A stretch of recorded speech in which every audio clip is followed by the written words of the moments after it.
Okay. Well, we're live again. Okay. Now I'm going to get the audio going, and then we're just going to pick up where we left off, and then that's going to Sounds be good. So. Sorry, folks. We had a few. If you're watching the YouTube version, I don't know what happened, but we're just going to pick up from here. You've not missed most of the show, so that's good.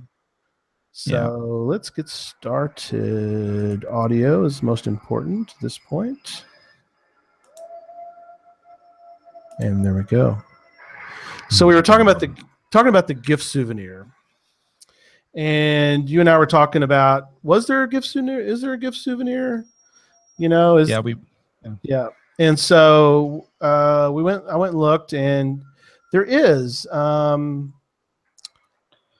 announced on October 6th that a new souvenir will be released for gift weekend. Attendees of registered gift weekend events will earn a souvenir. So that's kind of cool. Yeah, that will be good. I think the closest gift to me, since I didn't get mine set up. Yeah, I didn't either. Procrastination.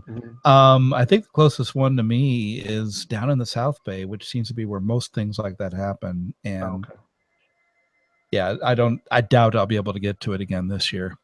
Yeah.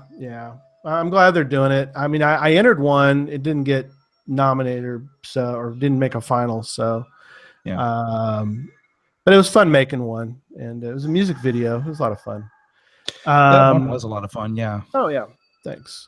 So what I was going to mention, my note is that the show notes, since I switched over to Podbean off of FeedBurner, I have taken all the show notes and I have uploaded them to the website. So if you go to geocachetalk.com and you look on the one of the pages is show notes. So I've got all the show notes from all the shows so far put up there. So go there for links that we mentioned tonight for that. So, all right. Now, the other thing this weekend, of course, as we talked about, is souvenir for Halloween. You mentioned you got yours at the Avenged DNF. Very cool. Yep. And Susan and I got ours this weekend. We went to Robbers Cave, which is in Oklahoma. It's a very very cool state park, actually, and it's got a lot of famous things about it. Jesse James apparently hid some gold there, and apparently some of it's been found, some of it hasn't been found. So it's kind of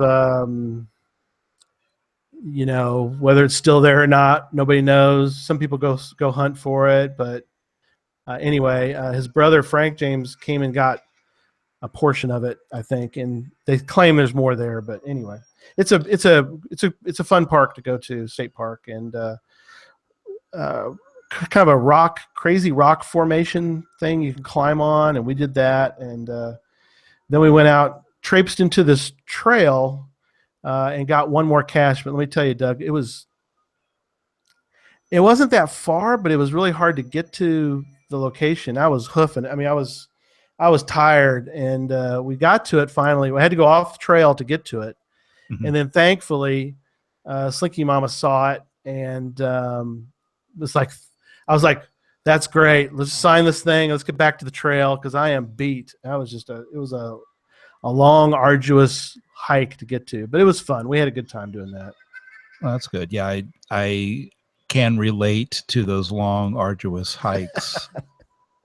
Yeah, part of when I did my quote unquote Gold Country tour at the beginning of the month, beginning of September.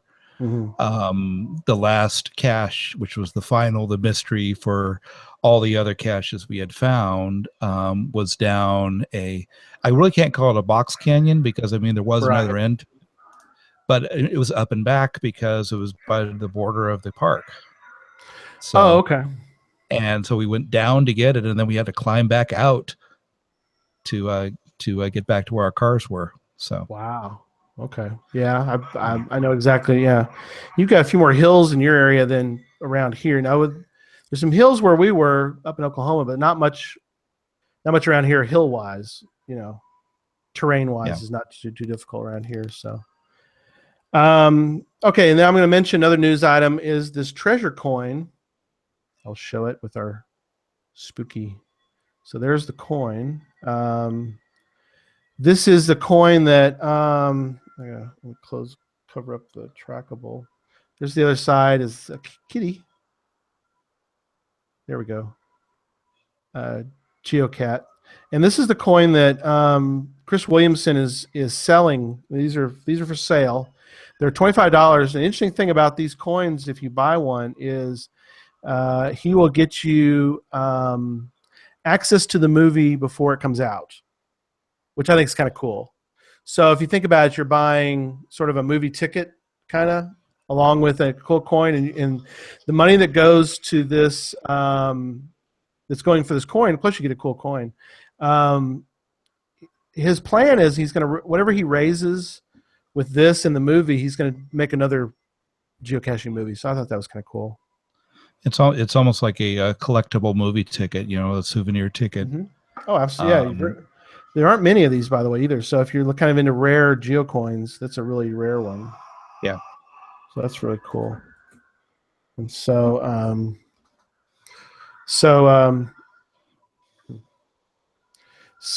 then we're going to be giving this one away a little later. So we'll talk about him a little later, but a Halloween one. So anyway. I really didn't realize how big that was until you just held it up. That's a massive coin. It is, isn't it? It's pretty heavy compared to this one. Yeah, that's just wow. Yeah, that's amazing, isn't it? Yeah, because Chris's coin looks to be about the size of a $50, and this other coin is much bigger. It's even bigger than a regular silver dollar back when we had those. It is, yeah. It is very cool. I'll try. There's the back end. I'll close, but yeah, there's the. Oh, that's cute. I ain't afraid of no ghosts. Yeah, that is really great. Cool.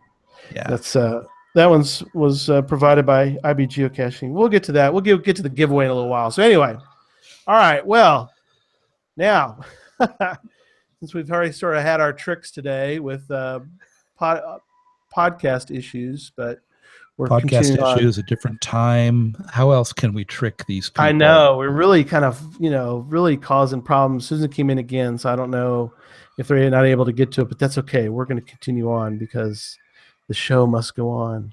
Right. It must. Well, Doug, let's talk about you for a little bit. Oh, really? Yeah, I know. I did. I'm going to delve into Doug Jones, geocacher. So, now, I know for me, the first time I encountered your name before we even got to meet each other and know who each of us were was on Geo Gearheads. They mentioned I remember listening, and they would have like a during the Q&A, and they're like, Limax has got a question. I'm like, Limax, that's a cool name for a geocacher. So that was my first exposure, Doug, was hearing you on Geo Gearheads. But I've made myself a regular pest over there. You have that and Catching the Northwest. Yeah. Yeah. Well, when did you get started? What was your beginning into geocaching? Well, it's quite unusual. I actually started geocaching. I went back and looked. It was 2004. That's when I started. Which means I probably heard about it, I'm guessing, in late 2003. That's quite as you know, and other people know, I am a ham radio operator. Yep. Back then, we had a repeater that a bunch of us who had to commute all over the place. We all commuted from the East Bay area to some portion of the South Bay area. So there was a bunch of us on. We called ourselves the Precision Commute Team. And we'd actually give each other traffic reports as we encountered traffic to let other people know, let other folks know on there. Wow. But cool. One of the guys on there is a geocacher, and he's just started talking about it. Let's see, I think his geocaching name, if I remember right, is Captain Jack. Okay. It's not very active anymore. I've found a few of his caches. So I found out about it, doing our morning commute. And it really intrigued me. It's like using a GPS to find something, and Mhm. it took me a bit to realize it wasn't, monetary, but it Right. was just the way he was talking about it. I kind of really got what was going on, and I thought, well, this really sounds interesting. Mhm. And back in 03, 04, GPSRs were expensive Yeah. compared to uh, you know a unit back then was $200-300, which in terms of 12 years ago, that was a heck of a lot of money. Yes.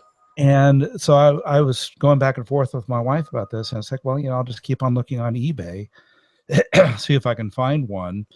And Mhm. I eventually found one. It was this unit right here. Oh wow, there it is. This is a Magellan GPS 310.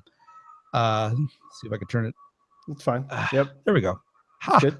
Boy, if I pull it back, you can actually see the whole thing. This unit, you could sort of connect to the computer. Didn't really work very well. I hand entered everything I went and found it then.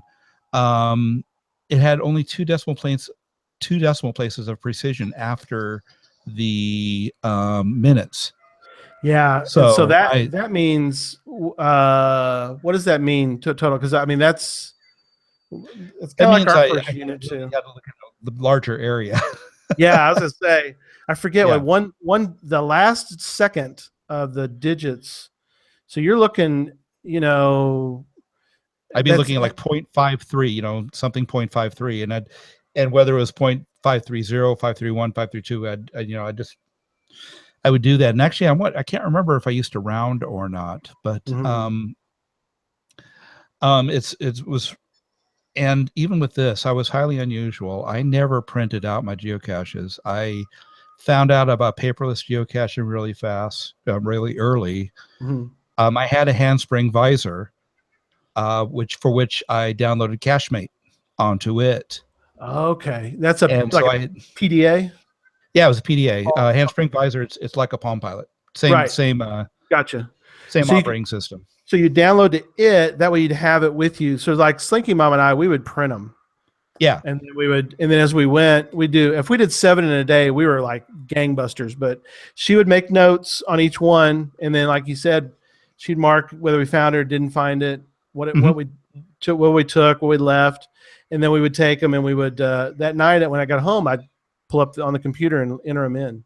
Right. And I used a notebook, to keep track of all that information rather than trying to enter that into my Palm Pilot, my handspring visor. Mhm. Um, and that's kind of how I did things. And yeah, first it was, yeah, talking again about how unusual I am. I became a regular member, I think maybe sometime in January. I really don't know. I became a premium member on January 28th, 2004. I didn't find my first cache until February 27th, 2004, of which I found Oh, two. And okay, then I found one more in May, and that's all I did for 2004. A okay. total of three caches. Hey, at least you get some in 2004. I mean, well, of course, we started in 2006, so you Yeah. know, but we there have been there was a couple of lean years in there, Doug, when we probably didn't find more than 3 or 4 caches. Yeah. 2000, by the end of 2005, I think I had 9 caches found. Okay, So, yeah. And I think it was the first 10 caches I found with this unit. right. Um, a friend of mine in New Hampshire I can't remember if he must have been selling his Garmin GPS 12. Right. And I said, I'll take it. And and then I proceeded to find the next 50 caches with that unit. Okay, That cool. unit would only hold 500 waypoints. So I had to be very selective Oh wow, with what I yeah. could put on it. Right. Yeah, So that always made for interesting stuff. And then uh let's see. Um and then I found my last geocache in August of 2008 up in the Sierras as we were returning from a family trip, at which point I hung up my geocaching hat for 3 years. Right. I remember hearing about that. Yeah, Now, and it was one of those things. I mean, I stayed a premium member the whole time. huh? I still got the Premium. GPXs out every so often. I would load them in a GSAC, which I was using quite often. I still use it quite a bit, and really didn't find any caches. Now there were times when I threatened to find caches. I'm going out. Um, Just letting you know. yeah, and it was one of the things. I mean, it was just kind of a period in my life where I was so busy with commuting and everything else that I really didn't feel like I could stop and find a cache. Sure. And I'm trying to remember we were doing a family trip over Labor Day weekend. I had a hellish year at work. I believe I think that might have been 2010 is Hmm. when that happened. I don't really remember Right. anymore. Kind of blocked it out. I couldn't Hmm. go anywhere the entire summer because we were incredibly busy at work. I Hmm. actually, on the overtime I earned, I sent my family to Walt Disney World, Oh, well, and that's I nice. stayed here. Oh my. Yeah. And actually the first day I got free, I got over to Angel Island, and I actually had downloaded caches for Angel Island Hmm. on, From and I had my GPS 12, I had my handspring visor, I had the wire that connect both of them together so they could communicate with one another. I mean, it's you know back then I was doing the equivalent of what you can do with one of the modern day GPSs now, where we pull everything up on it. yeah. And I hiked all around the island, but I was having so much fun just hiking, looking at the different historical sites on Angel Island. I Yeah. just didn't happen. Labor Day weekend, we happened to take a road trip up to Oregon just because I needed to get away. I wanted to do a family trip. Let's just do that. Hmm. And the GPS maze happened to be in Redding that that Oh Groundspeak put out. yeah, the old GP. Yeah, yeah. There's Yeah, pretty rare now to see one of those. I think there's. right. So we did the GPS maze. I didn't know that you could mark it as as Oh, I've a done it. souvenir. Or yeah, So yeah. I never have marked it. And at this point it's not, it's 6 It's years later. I'm not about probably to go mark it. it's probably archived and locked, so you probably Oh can't. yeah, But still, that's probably cool so. that you Yeah, found but they had some geocaches there. The information table said, we got some local geocaches, and I said to my wife, you know, I think I'm gonna go find these. She says, "Well, you can go find these. We're gonna go off and do something else." It's like, okay, it. I'm going with you. Okay. Yeah, you're like, all right, I won't do it. Yeah, So you're and that close again, kind I of. was that close again. And in right after Thanksgiving of 2010, I um decided I really kind of want to get back to it. A good friend of mine had since discovered it, and she was saying, "Oh yeah, we got to get out geocaching." So at that point, I started researching, and I found the Magellan GC. Hmm. And back then, REI was a big proponent of geocaching, which of course they aren't anymore. Right. But they were selling the Magellan GC, and so I bought one from them and downloaded everything, had everything ready, and I actually ended up in Maryland in January of 2011. Took it with me, and it sat in my room the whole time. No Oh geocaching. wow, no geocaching. My friend finally got me out geocaching in February, Hmm. and kind of a spark was lit underneath me at that point. Interesting. And yeah, so before I'd quit, I'd found a total of 60 geocaches. I'd found 10 with the 310, 50 with the 12, and Right. then hadn't found any for 2.5 years. And I ended up finding well over 100 caches. I think I had my final total was a half a cache per day for all of 2011, Wow. and just kind of took off from there. In 2012, I found at least a cache a day. I was a little bit over one cache per day. Um, And at that point, I also upgraded from my Magellan GC to a Magellan 5 Explorers 510. Mm-hmm. Uh, the Explorers GC got left at a geocache. Oh, I left an one of those E-Trek. I left an E-Trex, the yellow ones, the what are those? The 100s or whatever. Yeah. Never to be seen again, unfortunately. So Right. Yeah. So my wife said, well, for Father's Day, you can have a new GPSR. And actually, I was going to get a 310, and by a happy accident, I ended up with a 510 instead. So, and at that point, this was I know this was 2012, and I was starting to make trips to Massachusetts at that point for work. Right. Took that with me. Took it in my carry-on because that's the safest place to keep it. The screen broke sometime over between the time I left and the time I got there. So I had to call Magellan to get a replacement. In the meantime, I went geocaching with my smartphone. Oh, wow. There you go. So, and we're going to get to the Halloween stuff here in a moment. Yeah. So just to let people know, for those on the audio, we are sort of dressed up. I'm wearing my hippie thing, and Doug's wearing his henchman. He's wearing his henchman with the bowler. He's very evil. He's very Batman and Robin evil tonight. So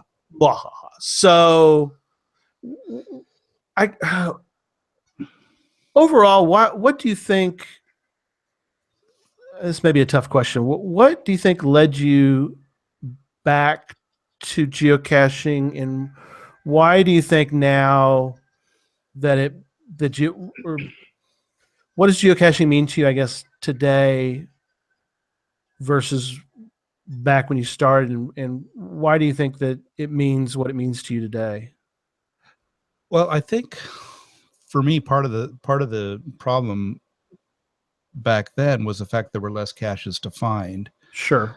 I remember making a trip to Indiana for Christmas in 2005, and I think I found a total of 3 caches because that's were the only ones that were close to me. It was either 2 or 3 caches total, and they were multi caches, which was fine. I didn't mind doing multi caches, but sure. Mm-hmm. I mean, I could see. I think I was able to walk through the snow to one of them, and the other one I actually had to drive to because it was in a different park.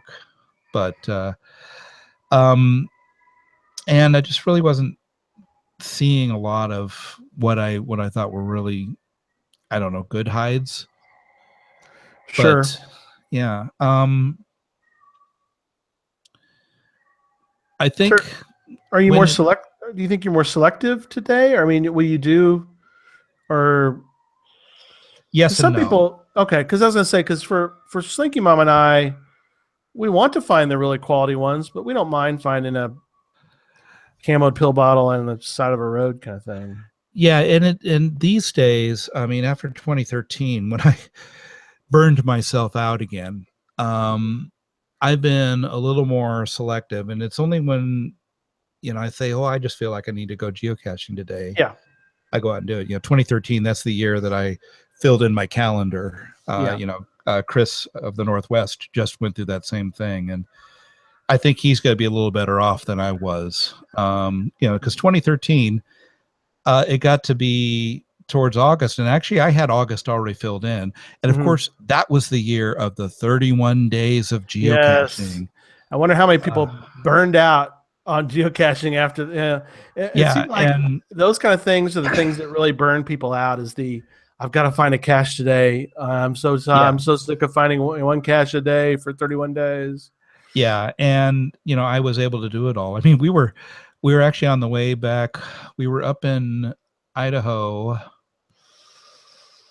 Let's see. I think it was for my aunt's 75th birthday, and we'd gone up there to celebrate it, and been up in McCall for a while, and we're on our way back home. And my mom was, bless her heart, was let me stop and find a couple geocaches in Oregon and Nevada as we were going through on the way home.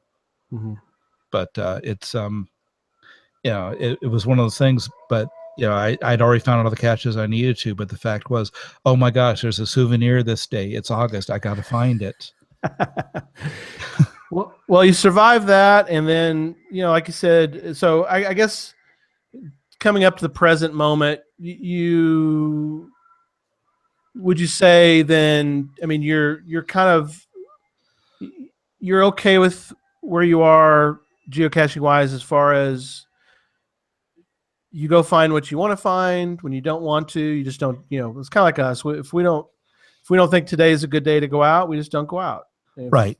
Okay. And, I had a heck of a lot of fun this summer because I was coming up on some Yes. geocaching numbers that were significant to me. Yes. Just because it's a lot of fun. And then that actually started 1776. with, what was that?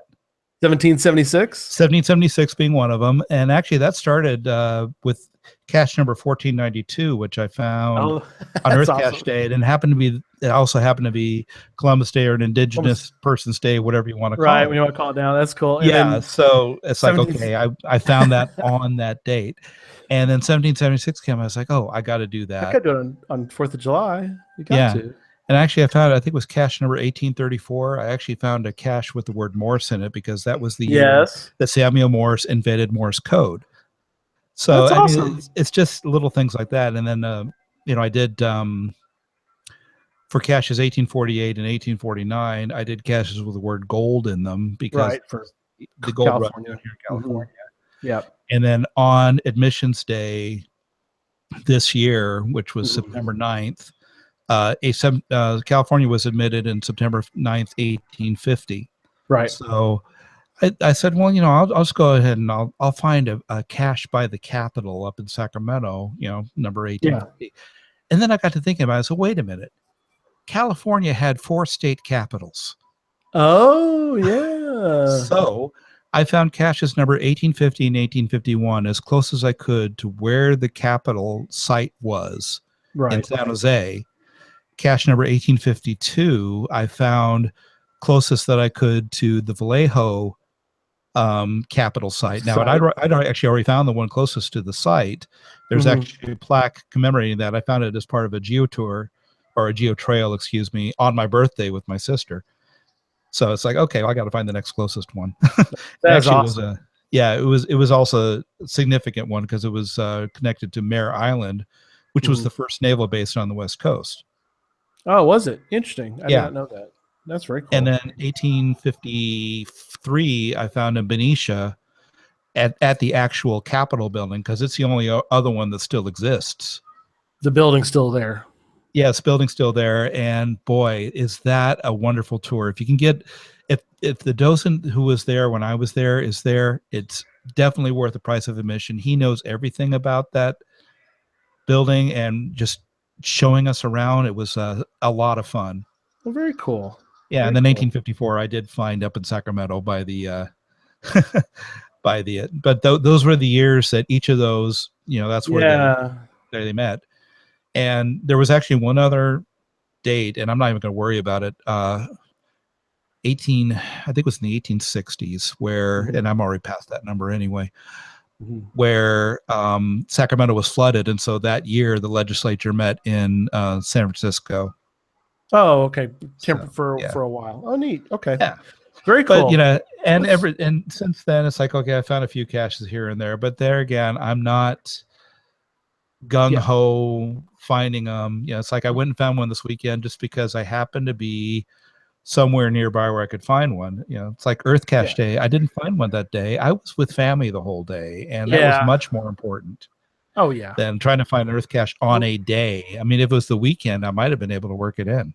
yeah. I wish they would do a few more. Like this one was kind of interesting because it was several days, which kind of is nice to Yeah. find a cat. So you're not like stuck with just Halloween. You're able to kind of do one sometime this weekend. So, Right. well, very And cool.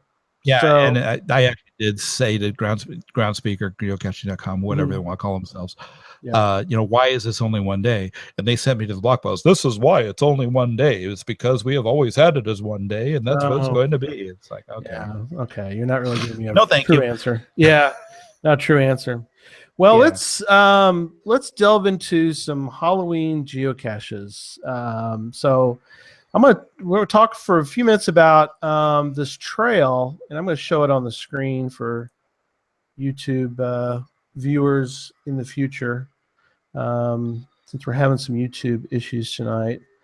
So let me share my screen and then let me. Oh, look, there I am. There you are. Okay. Sorry, you seeing this okay? I am seeing it just fine. Okay, great. So there's this Halloween trail. It's in Jefferson. Let me turn my music down.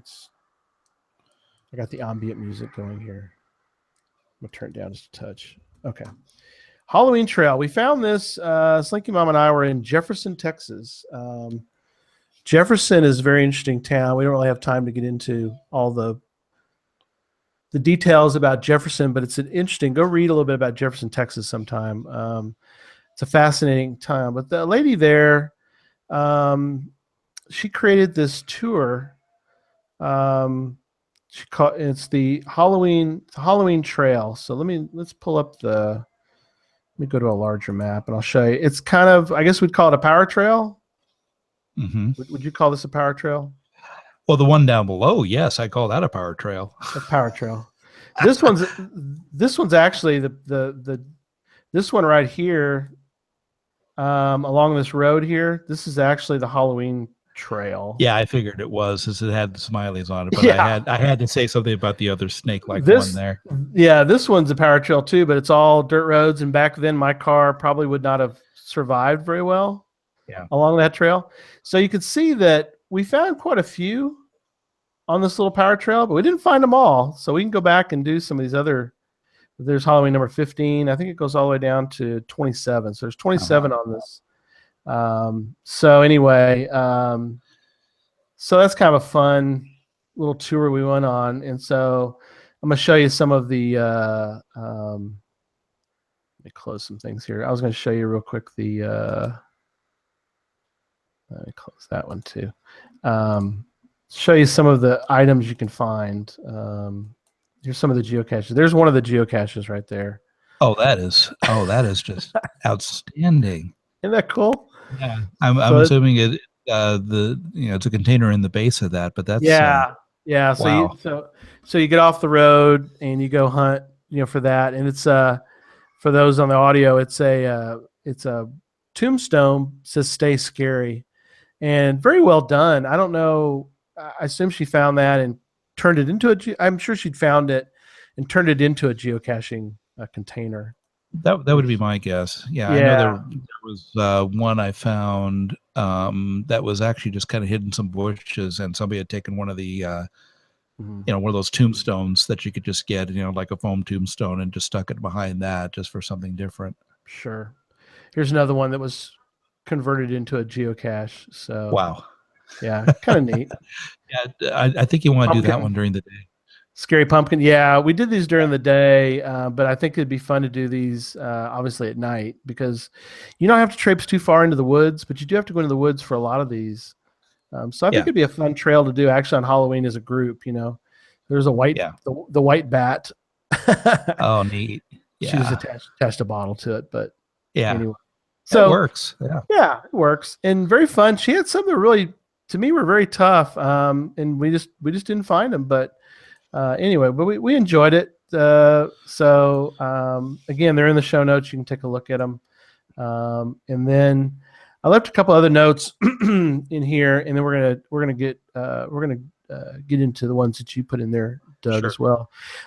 This Monsters, Aliens, and Spooky Caches. That's just a bookmark, but it's pretty cool. It's a bookmark of caches kind of in different parts of the country. And so I think it would be kind of interesting to, go search for them, some in your area. But there's a whole list. Some obviously are gone or missing. But there's this whole Arkham horror thing. In Manteca, California, there is I can't remember if it's a grocery store or a convenience store, one of the two.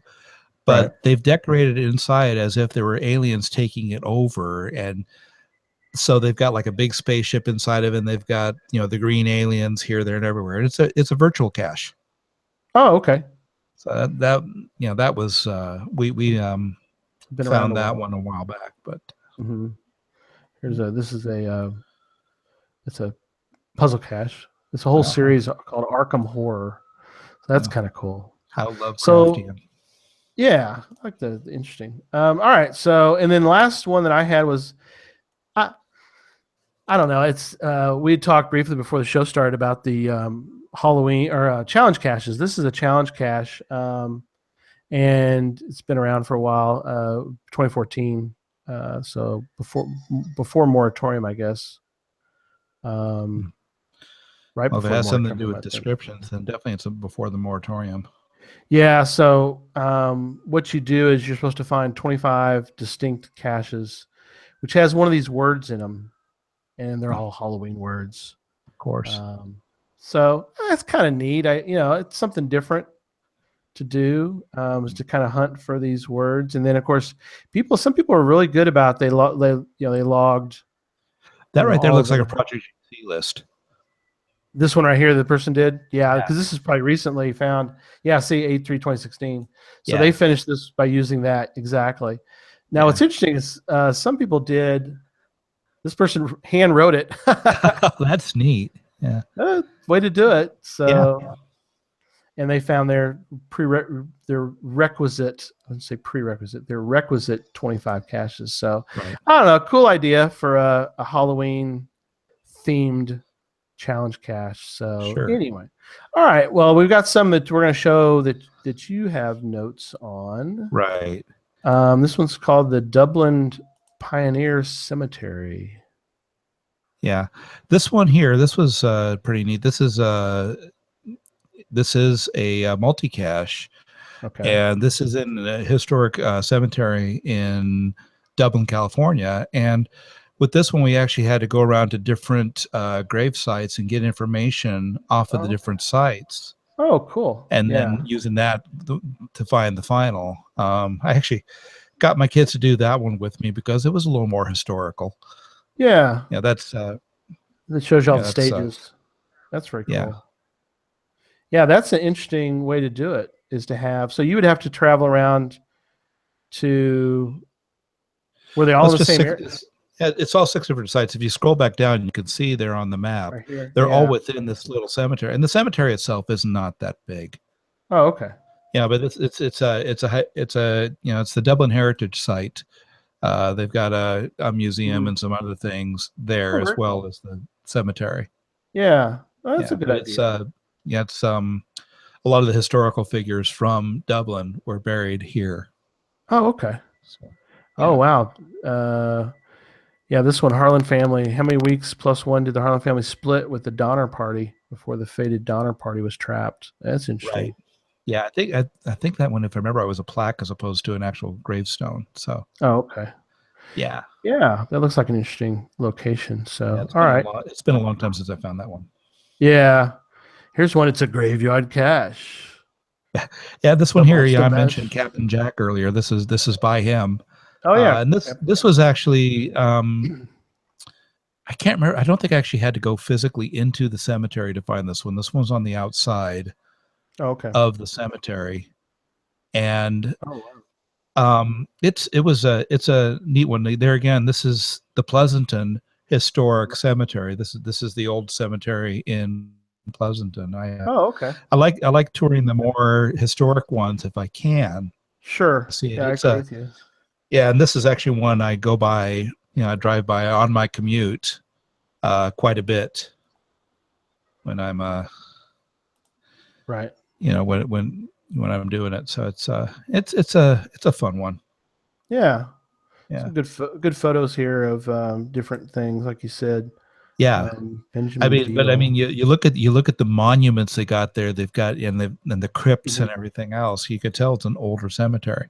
Yeah. Very much. Yeah. Oh yeah. Yeah. Here's a yeah Yeah. gentleman, Somebody who was in the 1864. Union Army, Union 1864, Army. 1865. Yeah. Right. And is buried there. Very cool. Yeah. Yeah, that's a very interesting. That is one that is very interesting. So let's move on to the Right. next one. All right. Let me get to the next one. Then you're in Livermore. So this one's interesting. Livermore Yeah, a history. little more history. Actually, I waited to do this one so I could do it with my kids. This one actually just starts in the cemetery and actually starts in the oldest active cemetery Oh, okay. in Livermore. Okay. I don't actually, I say active. only because Yeah. the gravestones are still there. I don't know if anybody actually no, I think it come to think of it, I think there are still some sites available up there. But this one here Hmm. um actually takes you all around Livermore. In fact, scroll Yeah. Look back at down. that. They actually mentioned Oak Knoll right there. Uh-huh. Oak Knoll Cemetery. Let's see, Oak Knoll Cemetery. Yeah, Yeah. that's those of us that are natives or Yeah. been here for a long time, we refer to that as Boot Hill. Actually, that's very close to where I live. And it was a cemetery at one time. The Yeah. bodies are still there, but the gravestones aren't. Yeah. You were telling me before the show started. It's like, Yeah. wow. Why did they do Uh, this? I mean, who knows why they did it? There's probably some reason. I have not delved into it that much. I mean, I go walking out over there. I mean, mhm. It's not but like they it's converted it into anything.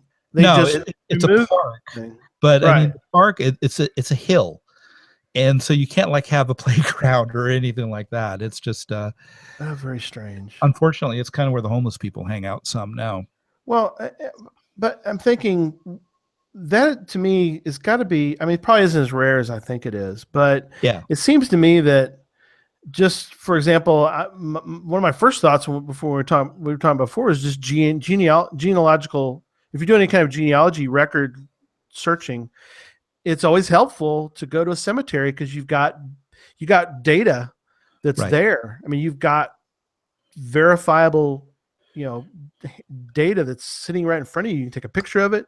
Hmm. You've got, now whether it's accurate or not, that's another story, but you've at least got something to work off of. Where in this Yeah, case, you have I don't know. people that are, like I said, are buried, but I'm thinking that maybe in this case, the Heritage Guild Museum would have some things, yeah, that's what I'm but thinking. But yeah, but I really don't know. And unfortunately, a friend of mine actually gave a talk out at the cemetery. mhm. I think it was back in May, and it was unfortunately it was a day that, of course, I couldn't get back for it from wor- Mhm. working in the South Bay as I do. Yeah, Getting between the East Bay and the South Bay is just not not easy. easy. But this one visits a lot of the historic sites in Livermore, and I knew most of Yeah, the sites, but I wanted my kids to experience them as well. yeah, Yeah, very cool idea to do that. Um, yeah, but that was a fun one. That one, History of the Livermore. final was actually the location of it was as close as they could determine where the Livermore Rodeo had started, and Oh, it's how about that? yeah, I can't remember how many years it is. We're coming up on 100 years here pretty soon with that Wow, rodeo. So that's amazing. yeah, I noticed there's one here listed in the cache was by Fizzy Magic. yeah, Cent- that's the oh, the Centennial Centennial Curve. Curse. Yeah, that's actually a totem pole. Oh, Um, okay. It's a that's right near us. It's in they call it Centennial Park. Uh, I was probably giving away a little bit of it, unfortunately. Oh, that's Um, okay. Well, we won't do too the much, but yeah, it's a because it's a virtual, so Yeah, it's a virtual. I mean that was one that I did quite early on. It was that's a fun one, and there you can see pictures of the totem pole. yeah, there's the poll. Wow, Yeah, interesting. yeah, but I mean I know you can't see it in this picture, but there actually is an atomic symbol on there also for the radiation laboratories Yes, that are what here in town. Livermore Yeah, Labs. Yeah, yep, Livermore very Lab and the cool. Sandia Lab. Yep. Well, awesome. Well, let's see. What are let's go down. His Majesty's ship, HMS Ingalls. Well, actually, HMS is not. It actually stands for That's Haunted Marlborough series. okay. This is by Oh yeah, Rawhide back HMS. in Marlborough, Massachusetts. Oh okay. And this is kind of neat. I actually found, I think this is on my last trip out to Massachusetts quite a Yeah. while ago. I found quite a few of these caches. They were just really fascinating to go Uh-huh. find and look and see what it is, that passes for scary or whatever. I mean, Yeah. he did these, I think, yeah, for Halloween 2012, Okay. and I was Yeah, out we are. there. Let's see, he did Halloween 2012. Yeah, actually, I might have been out there in No, I was out there in November 2013. Oh, yeah, the benchmark. Is when I was out there. That was my Oh. last trip. I had to stop and think. It's like, when did I change jobs? When did this? When did Yeah. that? So Yeah. Time change. Yeah. Even though 4 years yeah. ago, like you said, for you and I, it's like it gets lost in the sea of memories sometime. Oh yeah, it does. Everything just starts melding together, and it's It just impossible does. to figure out. Well, that's very cool. And Yeah. then this one's kind of interesting because it's Susan and I, well, our whole family love going up to Boston. Yes. We went to a wedding last year about this time, Mhm. and actually it was about 10 months. Now it'd be 14 months ago. Right. But Yeah. basically in the fall, and sort of beginning of the fall, and Boston's gorgeous. But the Right. Boston Common treasure hunt, we love Boston Common. It's an interesting area. Yeah, and this was a really fun where I go. It's one of the most fun where I goes I've done. And Mhm. unfortunately, somebody from out here was just out there, and I suggested this one to her, and she had a lot of trouble with it. And unfortunately, I'd already deleted my cartridge, and so I Oh, couldn't help her like I can wanted help. to, and I Yeah. felt really bad about that.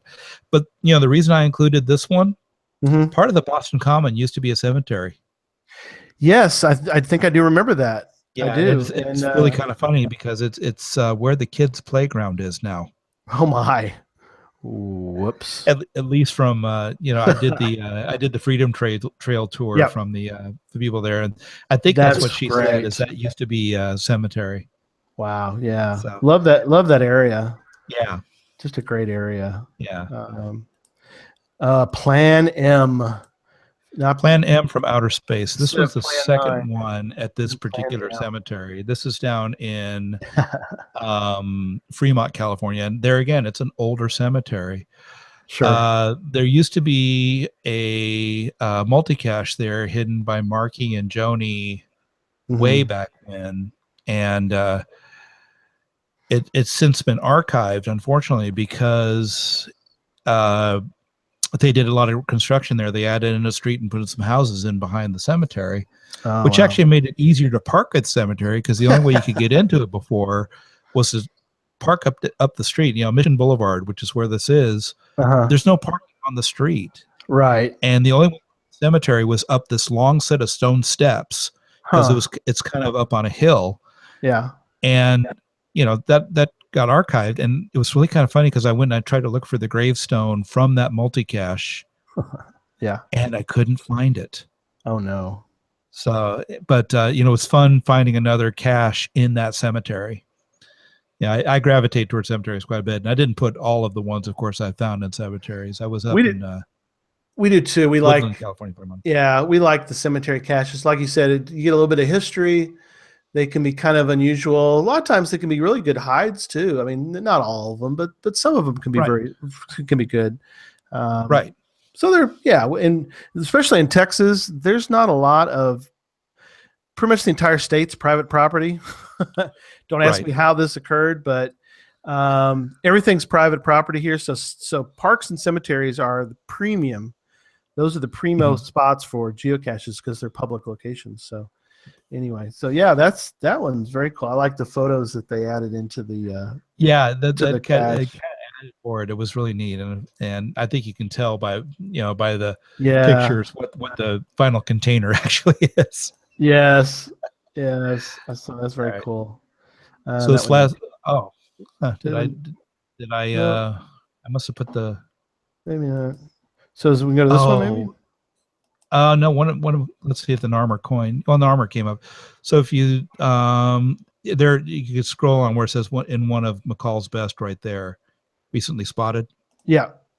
You get okay, there we are. There we go. Who knows what happened with the link? That's One of okay. McCall's best. The reason I It's went there was Halloween. actually to place that Narmer geocoin.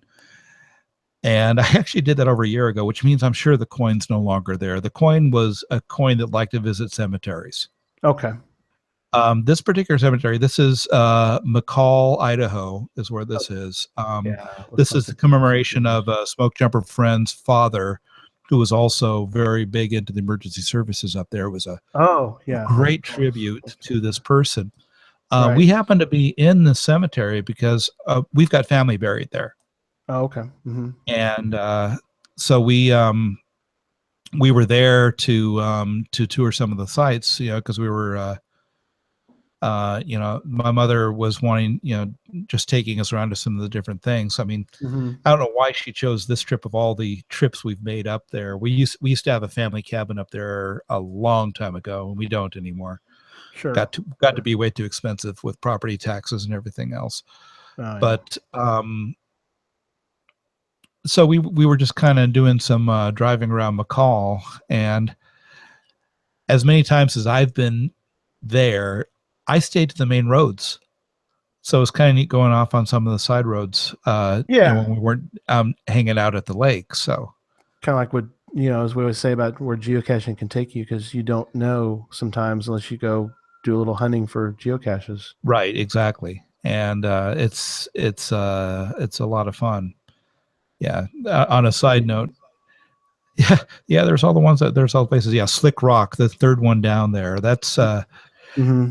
I actually made a special trip to go find that one, Mm-hmm. because it was a friend of mine's from here.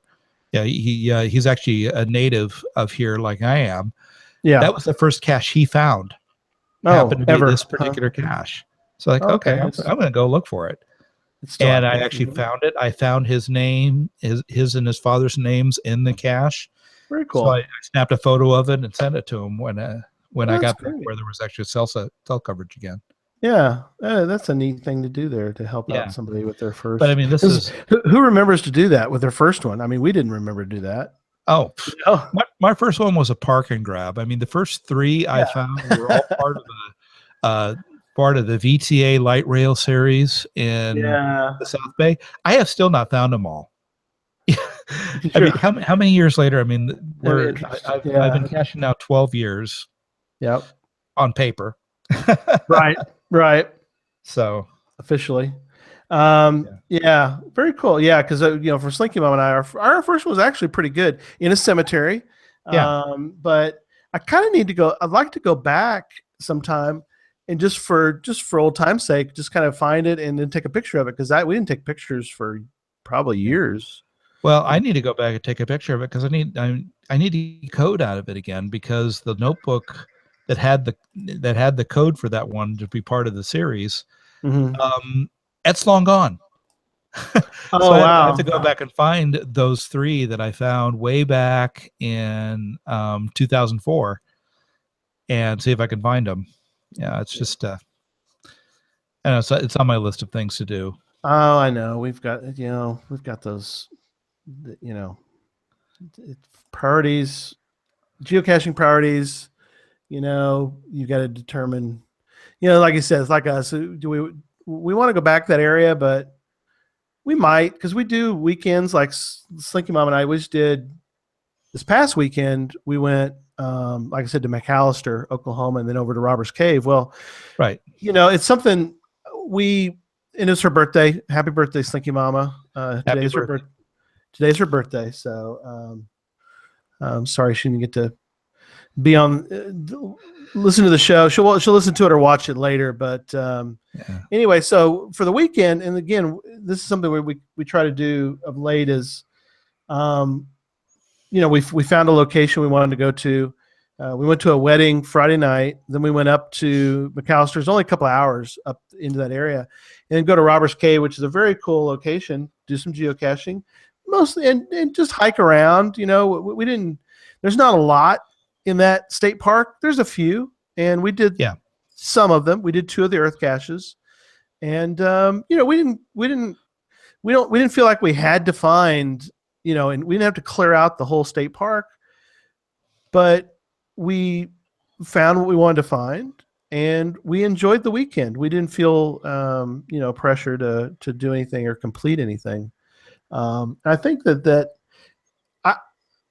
my theory, Doug, is that people that get burned out who don't say they like geocaching anymore is because they did something that caused them to get to that state. Either they did the 31 days in August deal, or they tried to finish a month. They tried to finish, like, find a cache every day for 90 days or something to finish Yeah. out their year, and then they just burned out. Or I don't know. It seems to me that, and I may be a rare bird, but like, and I always say this, but a light post, the fact that I can take a device, either my GPSR or my cell phone, and I can use coordinates that'll lead me to a location that has something, a geocache, to me is still fascinating to think about. The fact that I'm pulling a feed from a satellite up in orbit to my phone, and it can get me nowadays, it gets me within a few feet Right. typically. Yeah. I mean, to me, I guess I'm still in that, after doing this for 10 years, there's still some sort of magic feeling that's going on. I would agree with that. It's kind of funny for me. I've been around this kind of navigation for a very long time, well before I started geocaching. My father was a private pilot. He's since let lapse, medical, whatever. Yeah. But back in the 80s and 90s, he was using the Loran system, which was originally for ships and seagoing vessels. There's the word I was looking for.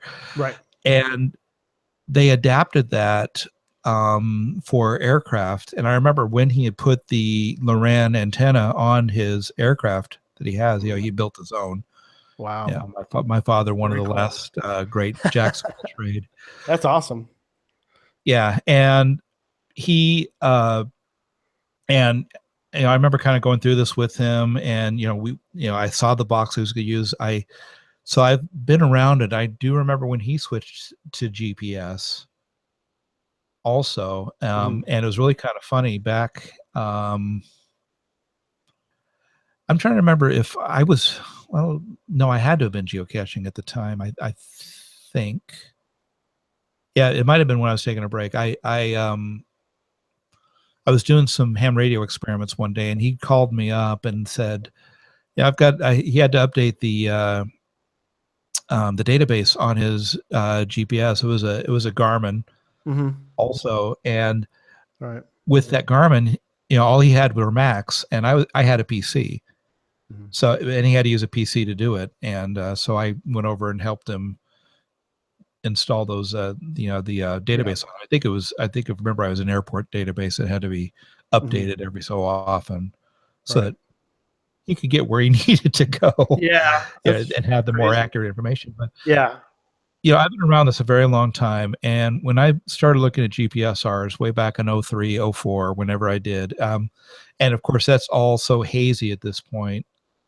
It had to have been 03 when I was starting to look at them. If I became a premium in late January of 04.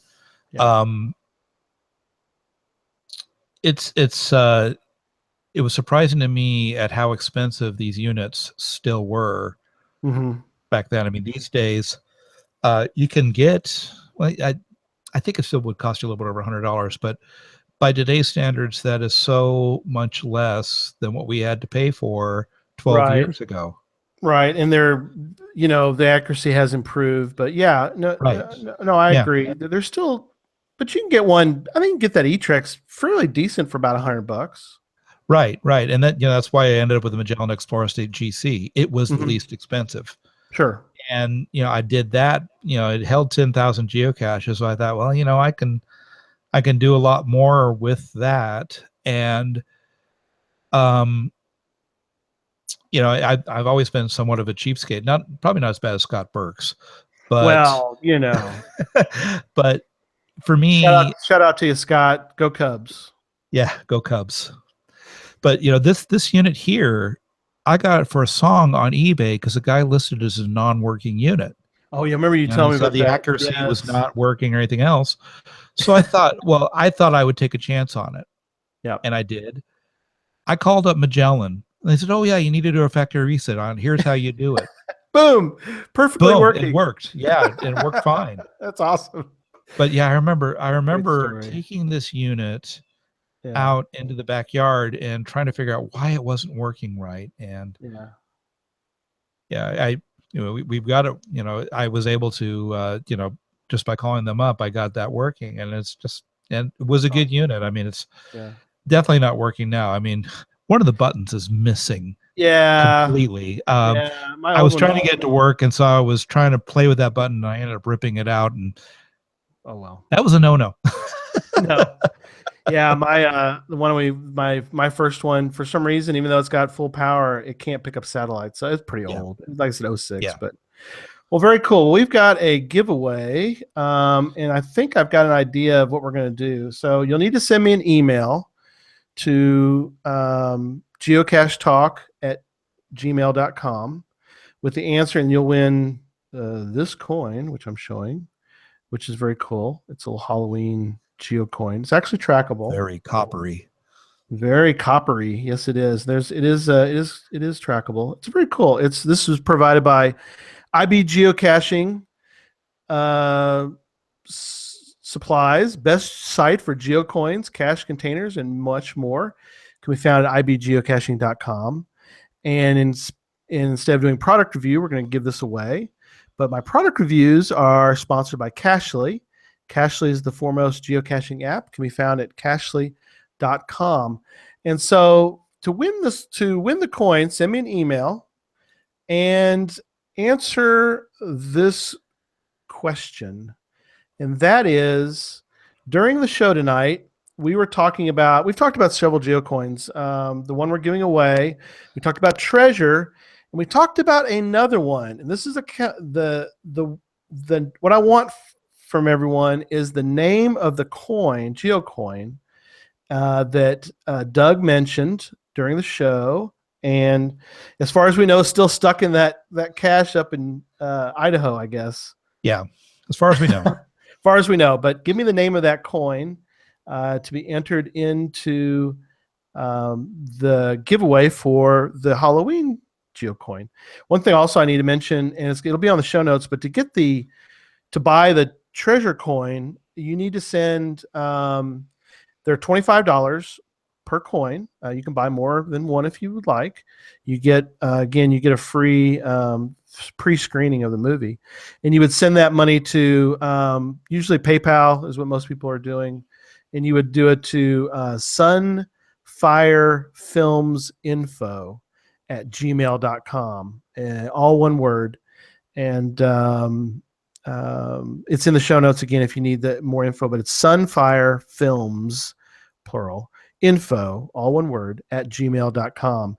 And I know Joshua Johnson got his in the mail. I sent off to the person that won a couple weeks ago. That coin got in the mail to that person, so that's great. So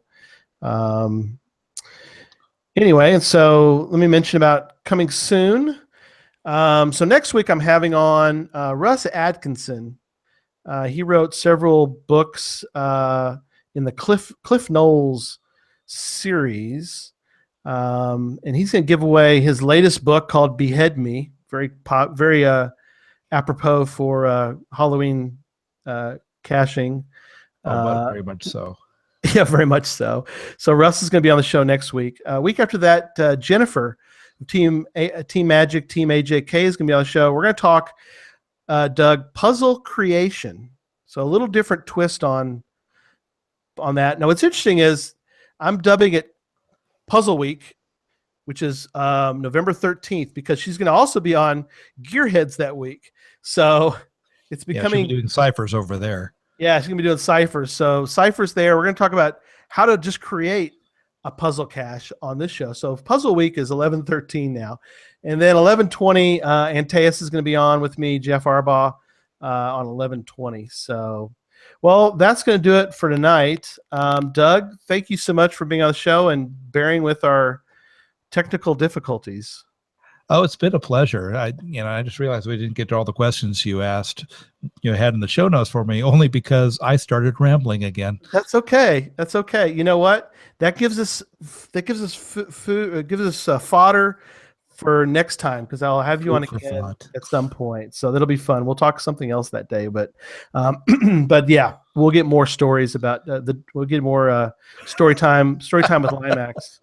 But I'm gonna dub it that, just story Oh time. God. Well, I have a story almost for every single Well, cache I found. I mean, that's wonderful. yeah, just I mean, even on the California, the California trip on uh, admissions day, Yeah. I got a story that happened to me at the end of the day trying to get home.